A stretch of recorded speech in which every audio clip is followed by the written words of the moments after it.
Hello मेरे बच्चों, क्या हाल चाल। बढ़िया सब। मैं उम्मीद करता हूँ आप सब लोग बढ़िया होंगे और अपने अपनी पढ़ाई में एकदम व्यस्त होंगे, क्योंकि मैं आपके लिए बता दूं जो अगला एग्जाम है, आप जो कल एग्जाम देने वाले हैं, आपका एग्जाम इंग्लिश का होने वाला है और आपको इसको सोचकर बहुत ज्यादा घबराहट हो रही कि कल एग्जाम में क्या लिख करके आएंगे।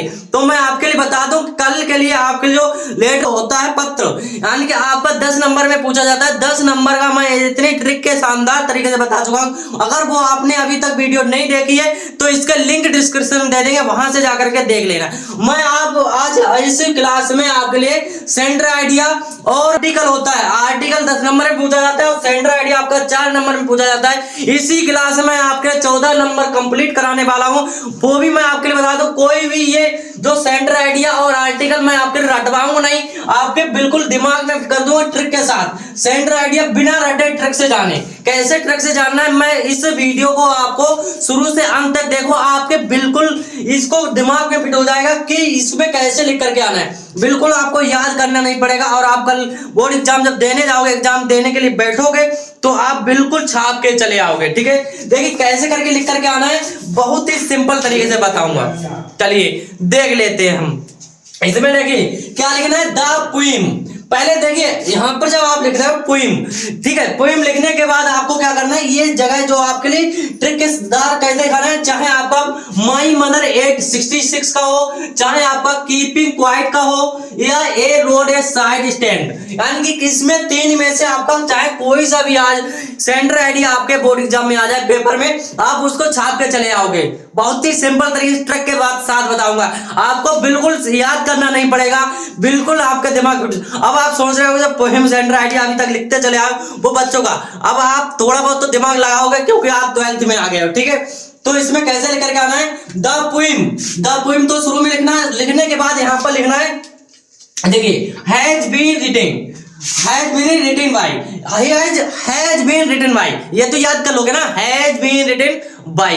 ठीक है, इसको याद करोगे। और जो यहाँ पर जगह छुटी हुई है, जैसे मान लो माई मदर 866 का आया सेंटर आइडिया, उसमें लिखने के लिए तो आपको यहाँ पर लिख देना है माई मदर 66। ठीक है, 866 लिख करके आ जाना है। जैसे इसमें आ गया तो ये लिख देना है। ठीक है, यहाँ से यहाँ तक ये लिख देना है। आपकी एक लाइन हो गई ना पक्की, एक लाइन लिख करके चले आओगे। ठीक है, फिर आपके लिए आगे क्या करना है मेरे बेटा, यहाँ पर आगे करना है centre idea of the poem. Centre idea लिखना है तो यहाँ पर लिखना है centre idea of the poem is लिखना है, यानी कि centre idea of the poem is. अब उसके कवि का भी तो नाम पता होना चाहिए आपके लिए। कवि कौन होंगे इसके, जो कवि होंगे कौन होंगे आपके, कमला दास। कौन है, कमला दास। यहां पर आपको लिए क्या छाप देना है, कमला दास। क्या छाप देना है, कमला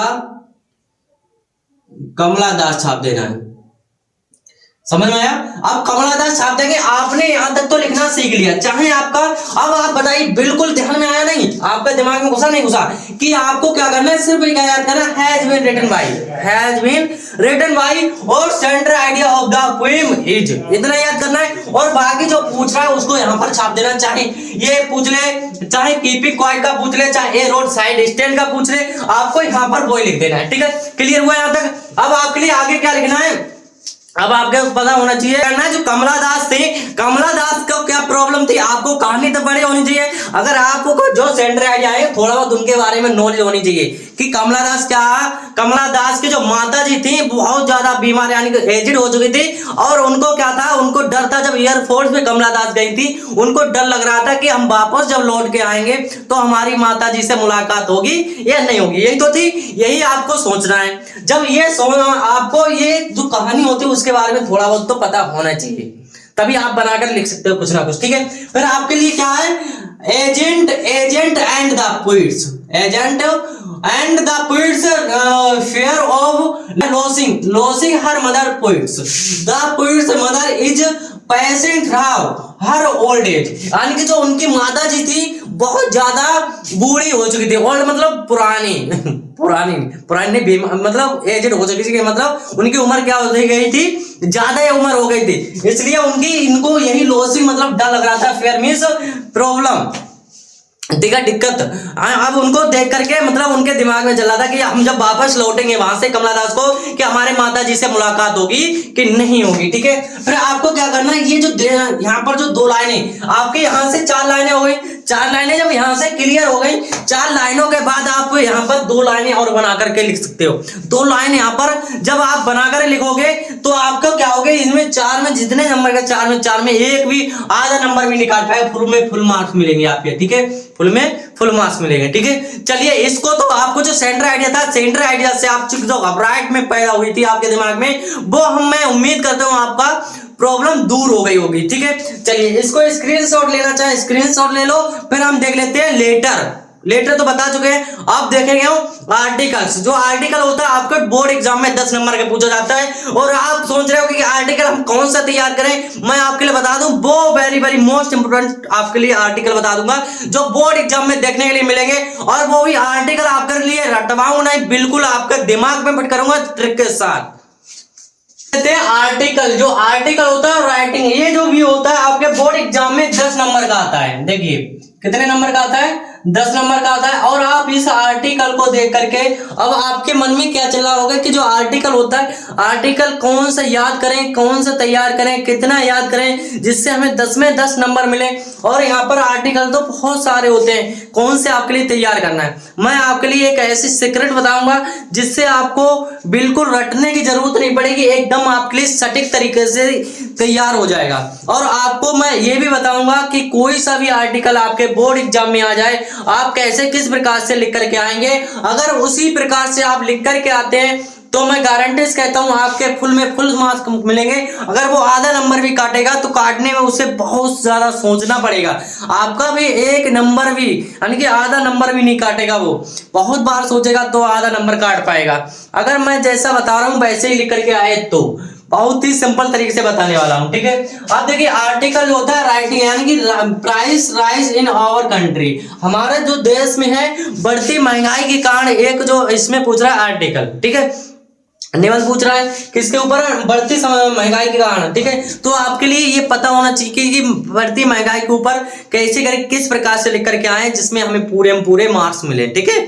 तो मैं जैसा बता रहा हूं आपके लिए, अगर आप ऐसा लिख करके आ रहे हैं तो आपके फुल में फुल मार्क्स आएंगे, ठीक है। चलिए देख लेते हैं यहाँ पर कैसे लिख करके आना है। सबसे पहले यहाँ पर चाहे किसी का भी आपके लिए आर्टिकल पूछ ले, उसमें क्या करना है, इंट्रोडक्शन और कंक्लूजन में, और जो लास्ट वाली जो फर्स्ट हेडिंग ये वाली है, इनमें से दो किसी में भी आए आपको यही दोनों हेडिंग डालने हैं। अब आप ये सोच रहे होगे जो निबंध जो था अभी तक आप लिखते चले आए थे कि first heading, second heading, third heading, first heading, उसके बाद लिखते थे। अब आपको ऐसा बिल्कुल करके नहीं आना है। आप जानते हैं first impression of the last impression, यानी कि आपको क्या करना है, एग्जामिनर को खुश करना है।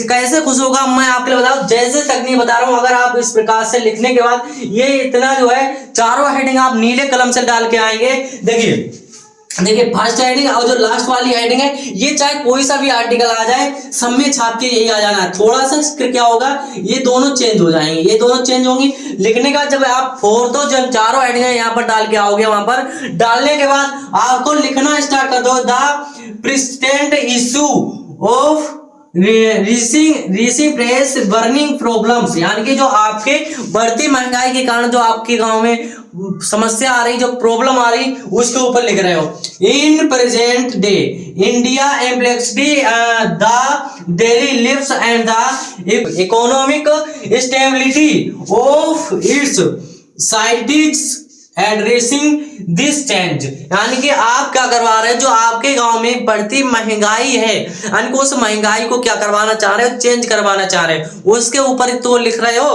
तो आपको कैसे, अगर आप इस प्रकार से लिख कर जाते हो, यहाँ पर चारों हेडिंग डाल दी, डालने के बाद आप ये सब लिख के आ जाते हो।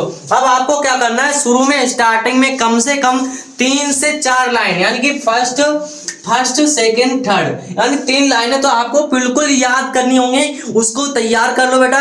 तैयार करने के बाद अगर आप 3 हेडिंग जो है 3 लाइन आप डाल के आ रहे हो और आप इतना ये लिख रहे हो, जब इतना ये लिख रहे हो और 3 लाइनें ये सही से लिख रहे हो, तो आपका क्या होगा, पूरे में पूरा मार्क्स देगा। पूरा पढ़ने का टाइम उनके पास नहीं होता है। और आपको क्या करना है, जो स्पेलिंग होती है, इसकी जो मीनिंग होती है, एक भी गलत मीनिंग लिख करके नहीं आना है। अगर आप मीनिंग गलत लिख के आ रहे हो, आपको पता है जो इंग्लिश का एग्जाम होगा, आपका इंग्लिश का जो पेपर होगा, इंग्लिश का ही टीचर चेक करेगा कहीं, यानी कि ना संस्कृत साइंस का कोई और सब्जेक्ट का टीचर जो होगा वो चेक नहीं करेगा।